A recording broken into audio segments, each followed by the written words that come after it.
বিরতির পর আবার আপনাদের স্বাগত। যে বিষয়টা নিয়ে আলোচনা করব এই মুহূর্তে, কিছু কিছু প্রতিকূলতা থাকলেও খুব ভালোভাবেই কাজ করছে সীমান্ত রক্ষার কাজ করছে সীমান্ত রক্ষী বাহিনী। বৃহস্পতিবার সোনামুড়া সীমান্ত পরিদর্শনের পর সংবাদ মাধ্যমের মুখোমুখি হয়ে কথা জানিয়েছেন বিএসএফ এর মহানির্দেশক নীতিন আগরওয়াল। তার সফরসঙ্গী ছিলেন অতিরিক্ত মহানির্দেশক ইস্টার্ন কমান্ড সোনালী মিশ্র। বৃহস্পতিবার সোনামুড়ার দুর্গাপুর সীমান্তের ডুগারা এলাকা পরিদর্শন করেন রাজ্যে সফররত বিএসএফ এর মহানির্দেশক নীতিন আগরওয়াল ও অতিরিক্ত মহানির্দেশক ইস্টার্ন কমান্ড সোনালী মিশ্র। এই এলাকাটি দিয়ে বর্তমানে সিঙ্গেল লাইন তার কাটার বেড়ার কাজ চলছে। এরপর দুজনেই চলে যান বিএসএফ এর এনসি নগর বিওপিতে। সেখানে স্থানীয় আধিকারিকদের সঙ্গে মত বিনিময়ে মিলিত হন তিনি। এরপর সাংবাদিকদের সঙ্গে কথা বলার সময় মহানির্দেশক জানিয়েছেন, কিছু কিছু প্রতিকূলতা সত্ত্বেও ত্রিপুরার সীমান্তে ভালোভাবেই কাজ করছে বিএসএফ। তার মতে যেখানে যেখানে যেখানে এই সীমান্ত এলাকা আছে সেখানেই কিছু না কিছু সীমান্ত অপরাধ আছে। অনেকেই সহজ রোজগারের তাগিদে যুক্ত হয়ে পড়েন অবৈধ পাচার বাণিজ্য সহ বিভিন্ন অপরাধমূলক কর্মকাণ্ডে। তাদের বিরুদ্ধে যথাসম্ভব ব্যবস্থা গ্রহণ করছে বিএসএফ। এই সমস্ত কর্মকাণ্ড থেকে সবাইকে বিরত থাকতে এবং সমাজের সচেতন অংশের মানুষ যেন এসব রোধে এগিয়ে আসে তার আর্জি জানিয়েছেন বিএসএফ এর মহানির্দেশক। তিনি আরো জানিয়েছেন, বর্ডার লাইন দিয়ে কোনো অবৈধ অনুপ্রবেশকারী যেন অনুপ্রবেশ করতে না পারে সে বিষয়ে সদা সতর্ক রয়েছে বিএসএফ। মানব পাচারের অভিযোগে এনআইএ রাজ্য থেকে কয়েকজনকে নিয়ে যাওয়ার প্রসঙ্গে সুস্পষ্টভাবে তিনি কিছু বলেননি যদিও, তবে রাজ্যের সন্ত্রাসবাদী কার্যকলাপ যে নেই এ বিষয়ে অভিহিত করেছেন বিএসএফ এর মহানির্দেশক। কি বলছেন তিনি শুনব। सबसे बड़ा चैलेंज तो अभी यही है कि यहाँ पे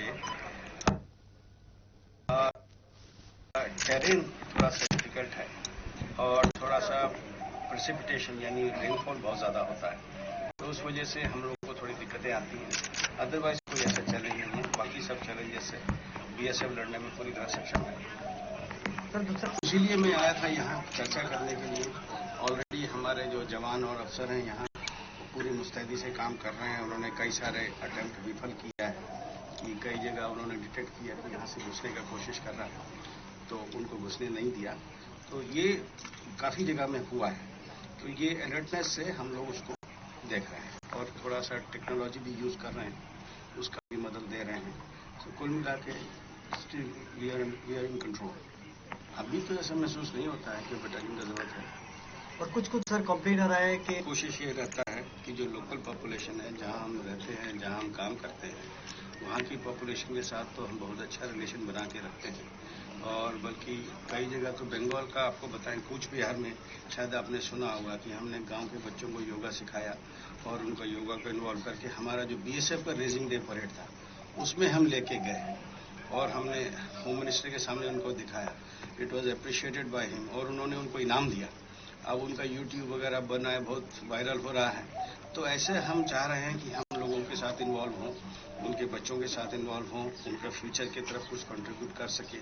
हमने तो ये भी कहा यहाँ लोगों के हम आपको ट्रेनिंग देंगे बीएसएफ में भर्ती होने का, तो वो भी हम कोशिश कर रहे हैं। तो हमारा ऐसा इनके साथ परेशान करने का कोई इरादा नहीं है, हमको परेशान करके कोई लाभ नहीं है और वो अगर खुश रहे तो उसमें हम खुश हैं, क्योंकि उनसे हमारा कोऑपरेशन हमको चाहिए, तो हम अच्छा रिलेशन उनसे मेंटेन करते हैं।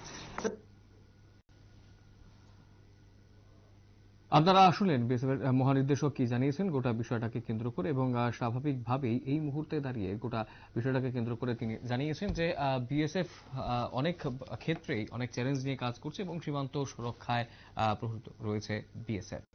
সমাজ ছোট বিজ্ঞাপন বিরতির রয়েছে অন্যান্য সংবাদ, সঙ্গে থাকবেন।